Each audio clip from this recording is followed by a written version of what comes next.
ya. Hari ini kita berkumpul di tempat ini untuk kita bersama bersehati menikmati anugerah Tuhan, menikmati kasih karunia Tuhan. Pastikan hati kita ada di tempat ini, hati kita terpaut kepada Tuhan. Biarkan hati hamba itu tinggal Tuhan dalam hidup kami, sehingga kami boleh lagi dan lagi mengerti tentang hati-Mu, mengerti tentang rencana-Mu dalam hidup kami Tuhan. Dapat lupakan kebaikan yang ku terima, pengorbananmu yang mulia, jadikan ku berharga. Kau tulus menerima aku apa adanya, kekuatan kasih-Mu nyata memulihkan hidupku. Kau bukan Tuhan yang melihat rupa, Kau bukan Tuhan yang memandang harta. Hati hamba yang selalu Kau cari, biar Kau temukan di dalamku. Selama ku hidup, ku mau menyembah-Mu, sebab Engkau sangat berarti bagiku. Yang terbaik yang ada padaku, ku persembahkan kepadamu. Yesusku, masih kenanya dengan hati bersyukur, halamannya dengan pujian. Menuhi baiknya dengan nyanyi yang syukur, hadiratnya bersuka cita. Yang berdasarkan kebaikan Tuhan, Tuhan Dia baik dan anugerahnya kekal selama-lamanya. Amin. Sebab Tuhan Dia baik dan anugerahnya kekal selama-lamanya. Amin. Terpujilah nama-Mu Tuhan, kuatkan penuh kemuliaan. Satu suara kami nyatakan, kebesaran-Mu tetap selamanya. Terpujilah nama-Mu Tuhan, ajarkan penuh keagungan. Satu hati kami nyatakan, kerajaan-Mu kekal selamanya. Oh, oh, oh, oh, oh.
perluanku.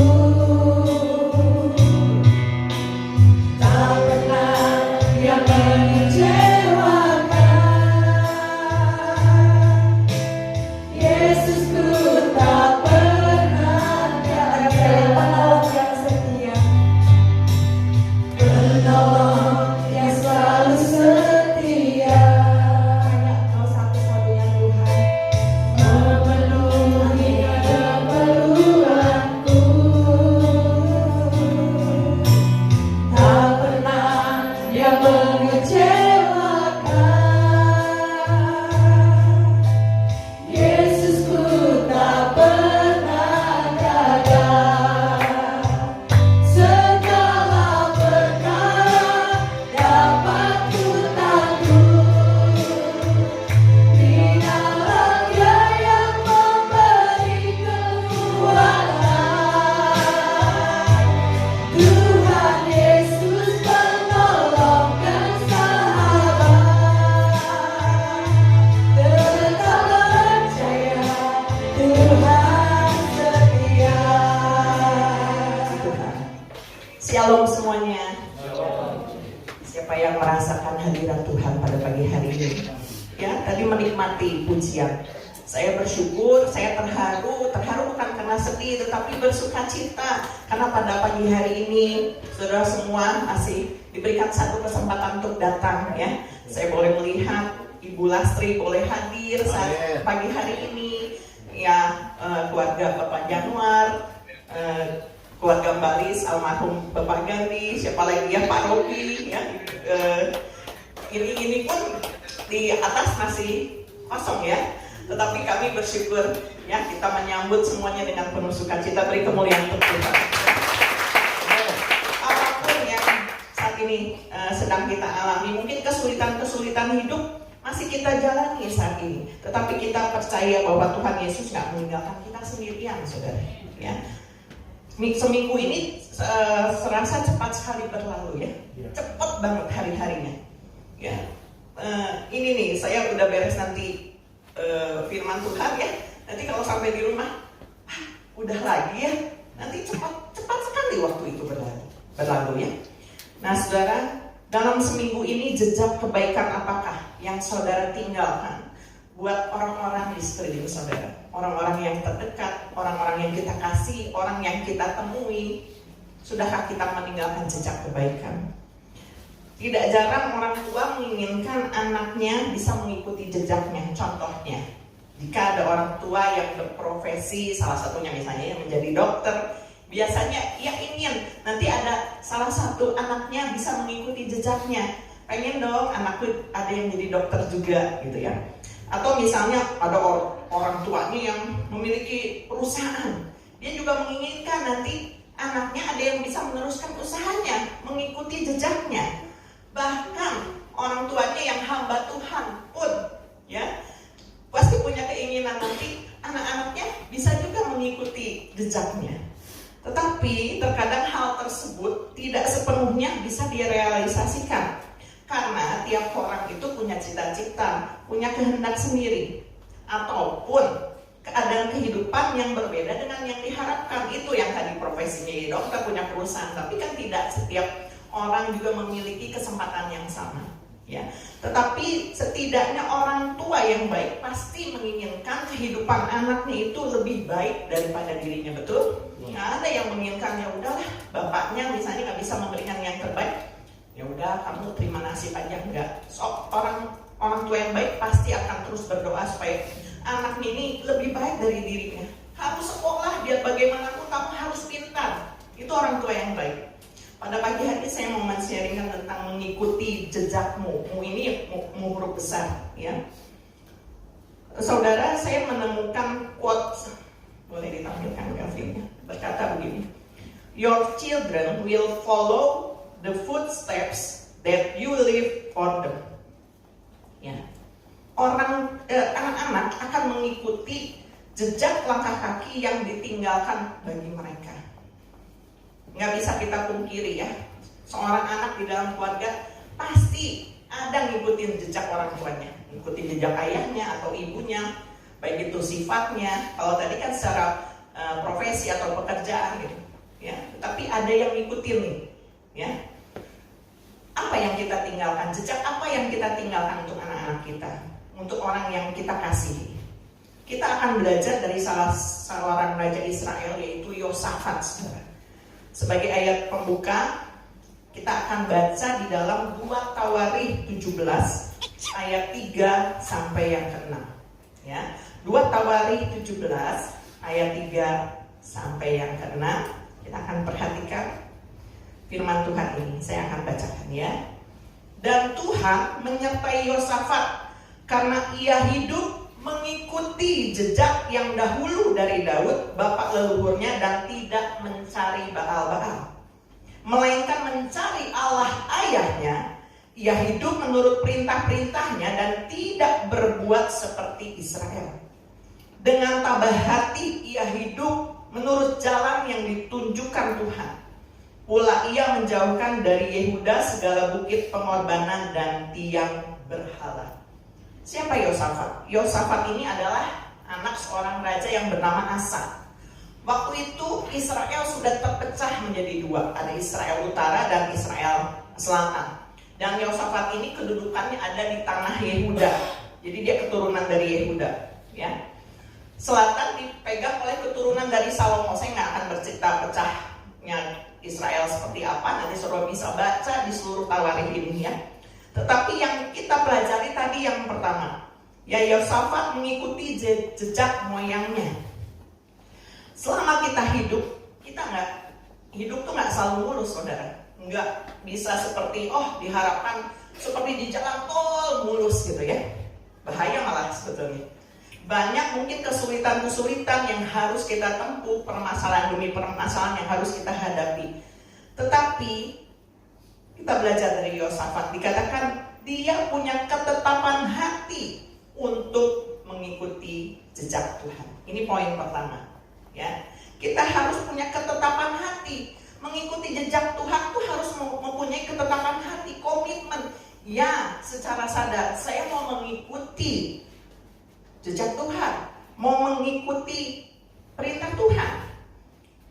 Kita sadar bahwa tidak semua orang tua atau moyang kita mewariskan sesuatu yang baik.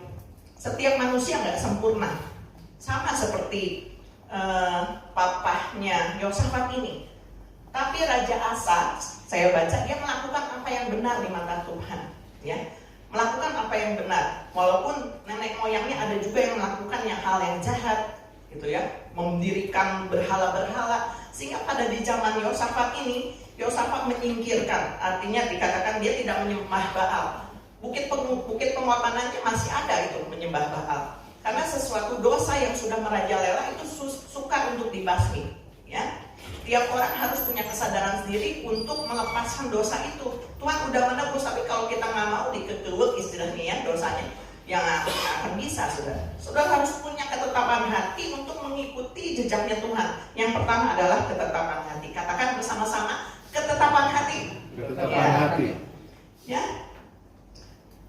Kalau saya boleh membacakan sedikit di 2 Tawarikh 15, ya.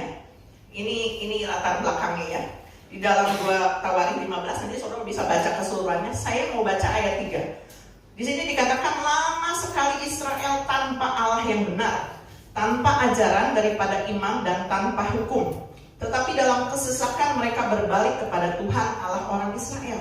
Mereka mencarinya dan ia berkenan ditemui oleh mereka. Perhatikan saudara, ya, bahwa zaman sebelum Yosafat itu, jadi waktu Asa mau menjadi raja, itu sebelumnya dikatakan lama sekali Israel tanpa Allah yang benar. Mereka menyimpang, mereka berbuat dosa, ya, tanpa ada ajaran daripada imam. Maka bersyukurlah saudara, kalau saudara setiap minggu masih bisa datang ibadah, masih ada yang memperingatkan saudara, ya. Hamba Tuhan juga manusia, nggak sempurna. Saya pun terus belajar, berjuang tadi, ya. Yobel bilang, aduh, menata hati. Kesulitan hidup itu kadang menghimpit kita sehingga akhirnya iblis tuh mau mencuri sukacita kita, hari-hari kita, gitu. Itu tuh kita tuh harus netepin hati. Aku mau ikutin jejak Tuhan. Kalau enggak, udah deh, kita pasti ada dosa yang datang, disambar aja gitu, ya. Nah, Yosafat ini kehidupan ayahnya. Tapi ayahnya pun bukan orang yang sempurna, saudara. Kalau saya baca dikatakan pada hari-hari terakhir, Asa ini dikatakan sempat ditegur oleh Nabi dan dia sakit hati. Dia sakit hati, dia marah ya ketika ditegur.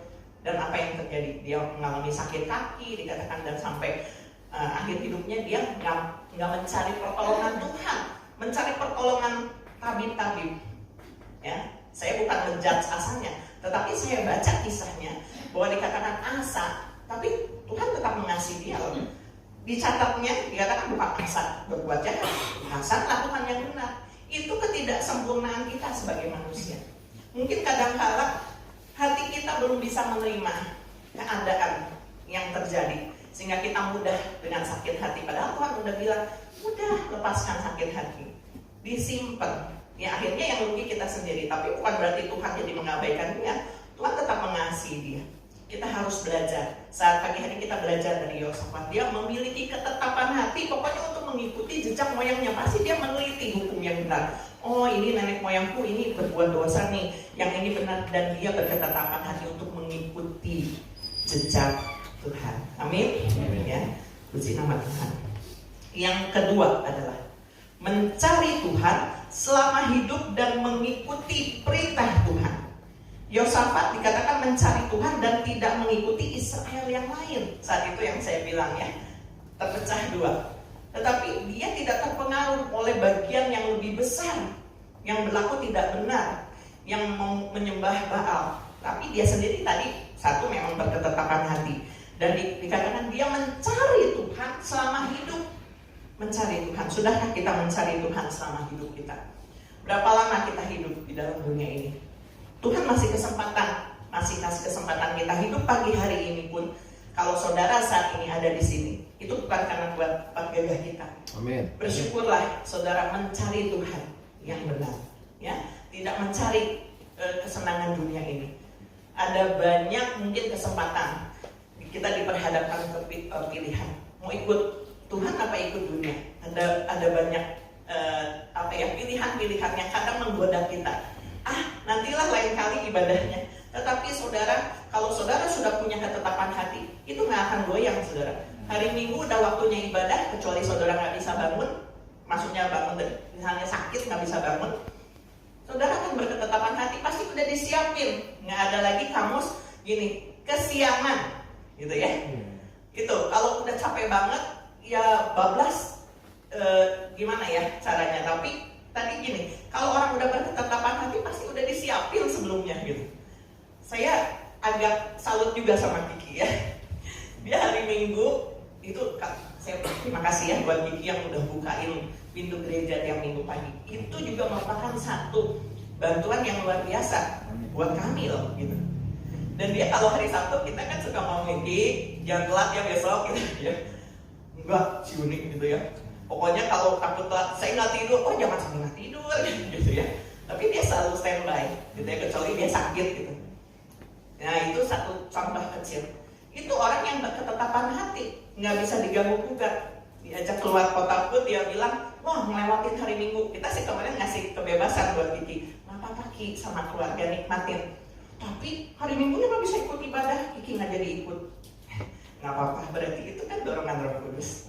Ya itu salah satu contoh, makanya sekarang jadi dikemukakan gitu. Pas nih Ki, ya. Jadi mencari Tuhan selama hidup dan mengikuti perintah Tuhan, tidak bergoyang saudara. Itu yang dilakukan Yosafat ya. Tadi di ayat yang keempat, 2 Tawarikh 17 ayat 4, ia mencari Allah ayahnya, ia hidup menurut perintah-perintahnya. Jadi dia bukan mengikuti gini ya, ngikutin teladan ayahnya nggak sempurna kan tadi, tapi dia mencari Allah ayahnya. Amin. Yuk katakan sama-sama, mencari Tuhan. Mencari Tuhan. Aku mau mencari Tuhan ya, umur hidupku. Yang ketiga dikatakan miliki ketabahan hati. Miliki ketabahan hati. Yosafat ini memiliki ketabahan hati ya, dikatakan di 2 Tawarikh 17 ayat 6 dikatakan dengan tabah hati ia hidup menurut jalan yang ditunjukkan Tuhan. Saudara, orang yang tabah hati ini dikatakan ia akan kuat menghadapi hal-hal apapun, termasuk hal yang mengganggu harga dirinya, saudara. Kadang manusia terlalu tinggi harga dirinya. Ketika harga dirinya diusik, ayahnya aja gitu ya, ditegur loh sama Nabi. Berarti kan negornya asal-asalan. Kamu salah, ditegur, dia sakit hati. Dan akhirnya yang rugi dia kan gitu. Tetapi Yosafat ini juga mengalami teguran, saya baca ditegur sama Nabi. Tapi dia nggak marah. Dia nggak marah yang dikatakan. Dan akhirnya dia itu perlu ketabahan hati. Orang yang nggak tabah hati, dia nggak akan menerima teguran, saudara. Ya, mungkin kalau kita menerima teguran pasti, aduh, nggak enak ya, bisa kesel, bisa marah, tapi jangan simpan sakit hati. Itu jelas-jelas saya baca kalau bapaknya dia sakit hati, menyebabkan penyakit loh dalam tubuhnya. Jadi yang rugi diri sendiri. Nabinya sih, ya kan dia menyampaikan apa pesan Tuhan gitu ya. Tapi Yosafat ini mau belajar, dia belajar untuk melakukan perintah Tuhan. Oh, ada yang salah nih. Saya belum sempurna melakukannya, ditegur dia nggak marah, dia lakukan. Terbukti ya ketika dia menghadapi teguran itu, dia terus saja melakukan perintah Tuhan. Ya, tetap komitmen walaupun sekelilingnya berbeda dengan dia. Saya nyimpang dikit ya. Sama halnya seperti Ruth. Lagi hari Jumat saya membagikan firman mengenai Naomi dan Ruth. Saya nyimpang dikit gini. Di kisah Ruth itu, mungkin gini, setiap orang kadang atau pernah mengambil keputusan yang salah. Sama seperti keluarga Elimelech. Elimelech ini adalah suaminya Naomi. Ya. Mereka hidup berkecukupan, tapi waktu itu di tanah Bethlehem sedang terjadi kelaparan. Karena mereka punya uang, mereka pindah ke Moab dan tinggal di sana sebagai orang asing. Tetapi apa yang terjadi? Ketika mereka sampai Moab, Elimelechnya meninggal dan Naomi menjadi seorang janda, ditinggalkan bersama dua anaknya, dan mereka tinggal selama 10 tahun di sana. Anaknya sampai menikah dengan orang Moab dikatakan. Tetapi mereka nggak jadi kaya, mereka nggak jadi berhasil di tanah negeri asing itu, karena mereka keluar dari rumah roti, dari kota perkenanan Tuhan, dan tinggal sebagai orang asing di negeri Moab. Sehingga akhirnya kedua anaknya pun mati. Setelah 10 tahun kita nggak ada yang tahu ke depan terjadi apa. Itu rencana manusia. Mungkin dia berpikir dengan uang yang aku punya, aku mau tinggal ke luar negeri, aku mau hidup enak di sana, aku menghabiskan masa tua di sana. Tetapi bisa berubah dalam sekejap. Sehingga akhirnya Naomi harus kembali ke tanah Bethlehem dengan tangan yang kosong.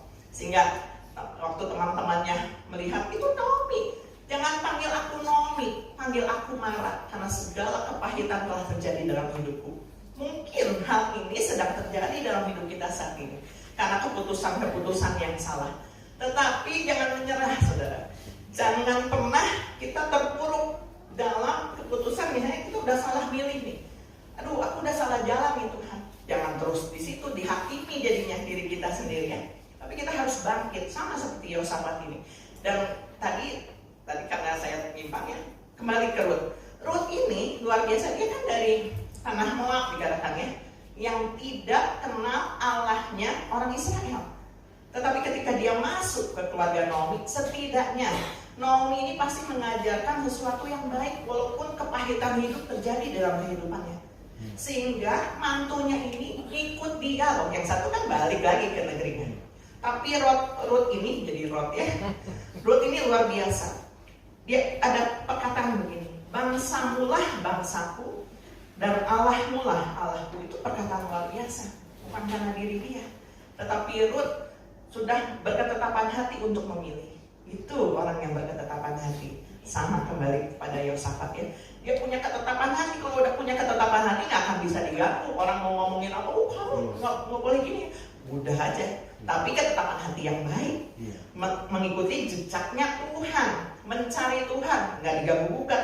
Jangan kekeh gini ya, aku punya prinsip sendiri tapi nggak berdasarkan firman Tuhan. Uang udah kayak gini, ya udah jalannya kayak begini, bukan seperti itu. Tapi milikilah prinsip ketetapan hati untuk mengikuti jejak Tuhan, bukan jejak manusia. Kita melihat orang tua bisa kecewa, melihat orang lain bisa kecewa, tapi Kalau kita mengikuti Tuhan nggak pernah kecewa. Kesulitan apapun yang kita hadapi, ayo kita terus semangat. Kemarin Sis Maya juga menyampaikan tentang semangat. Orang kalau nggak ada semangat, gimana bisa bangkit, saudara? Karena orang yang dikatakan nggak bersemangat itu mengeringkan tulang. Tulang ini kan berguna untuk tubuh kita. Orang kalau udah vitamin tulangnya habis di dalam tubuh, orang nggak bisa jalan, betul nggak? Yeah. Sakit gitu, ya. Tetapi ini berbicara tentang gini, walaupun kita mungkin mengalami sakit, tetapi roh kita, semangat, tulang rohani kita ini harus dipelihara, harus kuat, sehingga punya ketetapan hati untuk mengikut Tuhan, mencari Tuhan, dan memiliki ketabahan hati melewati berbagai rintangan hidup. Amin. Ya. Yang ketiga, coba sama-sama katakan gini, ketabahan hati. Ketabahan hati. Jadi saudara ingat 3 poin ini ya, bahwa aku mau berketetapan hati mengikuti jejak Tuhan. Aku mau terus mencari Tuhan. Itu harus diucapkan, saudara. Jadi nggak akan tergoyahkan yang lain. Berikan aku ketabahan hati. Aku mau tabah, biarin orang juga yang mau mungkin ingin menjatuhkan kita, ya. Kesenangan dunia juga ada di sekeliling kita, tapi kita harus memiliki ketabahan hati, ya. Puji Tuhan. Yang keempat, tadi saya ketiga ya. Yang keempat lupa ke Kevin. Yang keempat adalah tetap mengandalkan Tuhan. Ya, kita harus tetap mengandalkan Tuhan, saudara. Di saat kesulitan datang melanda, ada kadang godaan untuk kita mengandalkan manusia. Tetapi carilah Tuhan terlebih dahulu, andalkan Tuhan. Yosafat selalu menerapkan perintah Tuhan, itu tandanya dia mengandalkan Tuhan. Di dalam 2 Tawarin 20 ayat 3 dikatakan gini. Waktu itu Moab sama Amon mau menyerang kerajaan mereka. Yosafat menjadi takut, lalu mengambil keputusan untuk mencari Tuhan. Ia menyerukan kepada seluruh Yehuda supaya berpuasa. Berpuasa. Ini adalah hukum Tuhan, perintah Tuhan. Semua disuruh puasa. Nggak mengandalkan kekuatan sendiri. Nggak dia bilang, ayo bikin perahan. Wah, mau diserang nih, kita bikin strategi. Enggak. Yang dilakukan Yosafat pertama kali adalah mencari Tuhan, ngambil keputusan untuk mencari Tuhan dan menyuruh berpuasa. Ya. Kemudian di ayat 26-nya, di pasal yang sama, 2 Tawarin 20 ayat 26, pada hari keempat mereka berkumpul di lembah pujian. Di sanalah mereka memuji Tuhan, dan itulah sebabnya orang menamakan tempat itu lembah pujian hingga sekarang. Saya nggak baca keseluruhan ayat, tapi intinya ketika Yehuda ini disuruh berpuasa, Tuhan memberikan firman-Nya kepada Yosafat. Kamu nggak usah berbuat apa-apa. Bayangin, dihadapin sama 2 bangsa yang kuat mau berperang, nggak usah lakuin apa-apa. Kamu ke lembah pujian tadi dikatakannya, memuji Tuhan. Jadi Yosafat nyiapin pasukannya bukan untuk berperang, tapi untuk memuji Tuhan. Aku yang berperang ganti kamu. Dan itu kejadian, saudara. Akhirnya Amon sama Moab itu yang akhirnya berperang. Dan mereka diam aja. Ketika musuhnya kalah, mereka menjarah harta-harta bangsa itu ya. Lihat saudara, Tuhan bisa memberikan kelimpahan buat mereka. Pada saat itu mereka terjepit, tetapi mereka nggak mengandalkan kekuatan sendiri. Itu tandanya orang mengandalkan Tuhan. Di saat ini mungkin kita mengalami posisi yang terjepit. Sekarang katanya zamannya susah, betul. Cari uang susah, cari kerja susah. Tapi kalau kita memikirkan kesulitan itu, kita bisa stres. Ada kadang-kala juga saya ketika lagi diem gitu. Ya, saat ini kami keluarga lagi ngerintis usaha. Jualan snack, nggak apa-apa ya. Jualan snack, Tuhan bukakan jalan gitu. Waktu saya bungkusin gitu ya. Nah, untungnya masih sedikit gitu. Tapi itu kadang itu mengganggu nih pikiran saya. Ini kapan ngumpulnya uangnya gitu. Tetapi saya sama suami saya kerjakan ya. Mulai dari pengepakan, terus ngepresin plastik, terus mendistribusikannya gitu ya. Kalau barang dagangannya laku, kita senang. Terus kalau misalnya, ya nggak laku, nggak apa-apa, Tuhan berkati. Itu harus punya ketabahan hati, saudara. Nggak mudah kecewa, jangan, udah deh, nggak usah dagang lagi gitu. Itu contoh ya, contoh. Tapi emang ini kami alami gitu. tiap orang ya di dalam dunia ini memang harus berusaha. Ada kalanya kita berada di atas gitu ya. Diberkati, maksudnya secara jasmani. Tetapi itu bukan satu kunci gini ya. Kalau ketika kita lagi diberkati, puji Tuhan. Tapi lagi susah, aduh tak dulu deh Tuhan. Pusing nih boro-boro mikirin ibadah yang tak ya, uang juga gak punya nih, mau ngasih kolektor juga gak bisa. Kadang kita terlalu pusing mikirin itu, akhirnya kita gak dapat berkat, saudara. Tetapi Yosafat dikatakan memutuskan untuk mencari Tuhan, puasa, saudara. Ketika saudara mungkin, aduh hari ini nggak tahu ya mau makan apa. Kalau tujuannya ke jasmani, nanti saudara beneran nggak dapat makan, saudara. Tapi kalau saudara, Tuhan, aku percaya Tuhan akan menyediakan, ya udah puasa aja. Tapi puasa bukan karena terpaksa ya, puasa aja. Nggak akan mati, saudara. Tiap hari Rabu di sini ada doa puasa. Kami selalu terus motivasi, yuk ikut doa puasa. Jangan, nanti aku sakit mah. Itu berarti tandanya masih bisa dapat makanan. Tapi kalau orang yang udah dihadapkan nggak bisa makan, ya puasa pasti. Ya nggak bisa makan nih, gitu. Puasa, tapi jangan puasa secara terpaksa. Cari Tuhan, berdoa berlutut, Tuhan, aku percaya Tuhan akan menguatkan aku. Ya, kadang-kadang kita kan mintanya, Tuhan, aku lagi susah nih, berkati aku ya. Tapi ganti ya doanya, Tuhan kuatkan aku untuk melewati masa-masa sukar ini. Aku percaya Tuhan sedang memegang tangan aku dan menguatkan aku. Tuhan tolong aku supaya aku nggak berontak, melepaskan genggaman tanganku ini dari Tuhan. Itu perlu ketabahan hati, ya. Nah, hal inilah yang dilakukan oleh Yosafat, dan saya juga belajar bahwa dari firman Tuhan ini betapa dahsyatnya kuasa pujian dan penyembahan kepada Tuhan ketika kita melakukan sungguh-sungguh. Oleh sebab itu jangan lewatkan, saudara. Kalau saudara sehari-hari tiap hari memuji Tuhan, itu puji Tuhan. Tetapi kalau saudara tiap hari pun tidak sempat untuk memuji Tuhan, jangan hari Minggu juga waktu pujian penyembahan juga dicuri, saudara. Jadi usahakan saudara datang sepagi-paginya di gereja, ya, supaya saudara nggak kehilangan waktu memuji menyembah Tuhan. Jangan datang pas mau firman Tuhan datang gitu ya, nggak dapetin itu rohnya, hadirat Tuhan kayak gimana. Pada pagi hari ini saya udah nyiapin hati nih, puji Tuhan ya, dan hadirat Tuhan saya boleh rasakan dari tadi. Aduh pengen nangis gitu, pengen nangisnya bukan karena sedih tapi bersyukur gitu atas kebaikan Tuhan. Itu kalau kita naikkan dengan sungguh-sungguh. Yuk kita semangat lagi ya untuk melakukan hal yang dulu kita lakukan ketika kita pertama cinta mula-mula sama Tuhan Yesus. Ya, jadi harus dilakukan dengan menggebu. Ya. Aduh, hari ini telat nih, minggu depan Tuhan aku jadi nggak telat. Itu harus diperbaharui, jangan makin telat, tapi harus makin pagi datangnya. Ya, amin. Amin. Ya, jangan tinggalkan bagian untuk memuji Tuhan. Ayat terakhir di dalam Yohanes 14 ayat 6. Ini merupakan satu ayat, sebetulnya ayat yang harus difavoritkan sama kita dan harus diingat sepanjang hidup kita. Dikatakan demikian, Yohanes 14 ayat 6. Kata Yesus kepadanya, kita baca sama-sama ya, supaya saudara juga bisa hafal ayat ini ya. 1, 2, 3. Kata Yesus kepadanya, akulah jalan dan kebenaran dan hidup. Tidak ada seorang pun yang datang kepada Bapa kalau tidak melalui aku. Amin. Ya. Nggak ada jalan lain, saudara. Jadi jejaknya Tuhan yang harus kita ikuti, jangan jejak yang lain, jangan jejaknya si iblis. Karena dikatakan iblis itu datang untuk mencuri, membunuh, dan membinasakan. Kok kita mau yang ngikutin jejaknya gitu.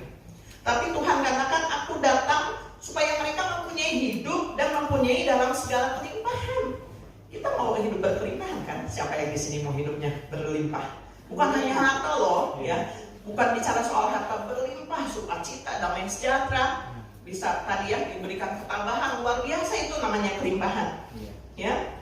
Itu jangan nyimpang dikatakan. Belajar untuk tunduk dan taat dan merendahkan diri. Ya. Puji Tuhan. Ayat-ayat terakhir di Ayub 23 ayat 11 dikatakan, kakiku tetap mengikuti jejaknya. Ini huruf besarnya. Aku menuruti jalannya dan tidak menyimpang. Jangan nyimpang ke kiri sama kanan. Ikutin jejaknya Tuhan. Kalau Jejak itu paling bisa dilihat kalau saudara berjalan di atas pasir, betul ya? Kalau dia berjalan di atas pasir kelihatan dong. Kalau misalnya saya jalan di atas pasir gitu, ini ninggalin jejak kan. Kalau anak kecil lucu loh, kalau anak kecil gini ya, ngikutin dari belakang, dia nyamain jejaknya, ya ngikutin. Itu luar biasa kalau taat, dia nggak nyimpang ke yang lain, dia akan masuk ke dalam jejak orang tuanya yang lebih besar. Kita pun demikian. Tuhan meninggalkan jejak buat kita, jejak kebaikan, kelimpahan, luar biasa lah, pemulihan, kesembuhan gitu. Kita jangan nyimpang, Tuhan nyimpang dikit atau ke sini tapi ikutin jejaknya Tuhan. Jejak kita pasti lebih kecil. Ya, Tuhan yang besar jejaknya itu ikutin. Jadi nggak bisa melihat aku nggak bisa melihat jejak Tuhan, gede kok gitu jejaknya. Yaitu kita harus tadi berkomitmen untuk mencari Tuhan. Kalau dalam hidup kita aja nggak punya kemauan untuk berketetapan hati mencari Tuhan gitu ya, ya itu kan pilihan kita. Akhirnya kita mudah menyimpang. Bener nggak kelihatan tuh, atau pura-pura nggak kelihatan, udah menyimpang ke sini gitu ya. Di dalam Mazmur 17 ayat 5, langkahku tetap mengikuti jejakmu, kakiku tidak goyah. Amin. Amin. Ya. Oke. Firman Tuhan tidak saya panjangkan. Jadi 4 hal ini biar terpatri dalam hidup kita. Kita harus berketetapan hati.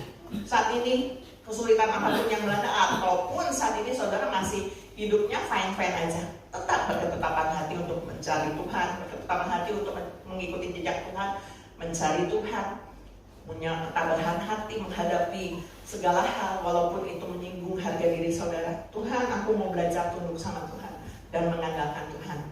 Percaya di saat ku tak mengerti, percaya di saat ku tak melihat, percaya, tetap percaya saudara. Ku percaya kasih Tuhan itu selalu ada, kasih-Mu serta ku percaya. Berkat-Mu ada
adalah bukti rasa syukur dan kami mengagumi Engkau dari apapun juga Tuhan. Karena kami percaya kami punya Allah yang besar. Di penghujung ibadah kami percaya Engkau hadir dan tetap menyertai kami Tuhan.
Aku diberikan yang terbaik untuk kami semua pada hari ini Tuhan Yesus.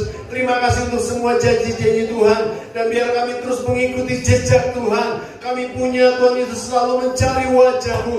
Kami selalu Tuhan Yesus memiliki ketabahan hati. Dan selalu mengandalkan Tuhan.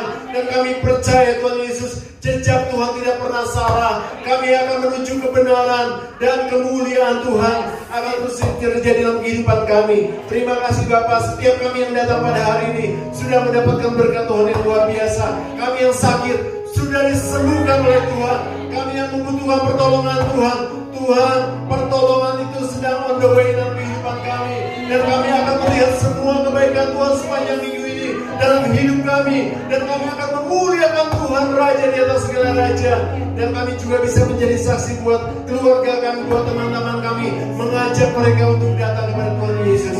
Terima kasih Bapa, terpuji nama-Mu Yesus. Dari kekal sampai kekal. Saudara, mari kita angkat tangan kita siap untuk terima berkat Tuhan.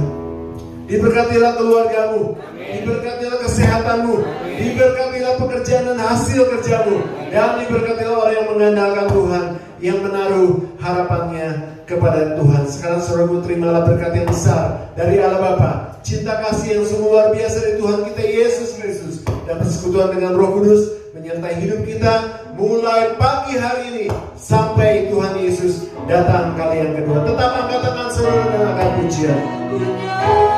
Tuhan yang besar.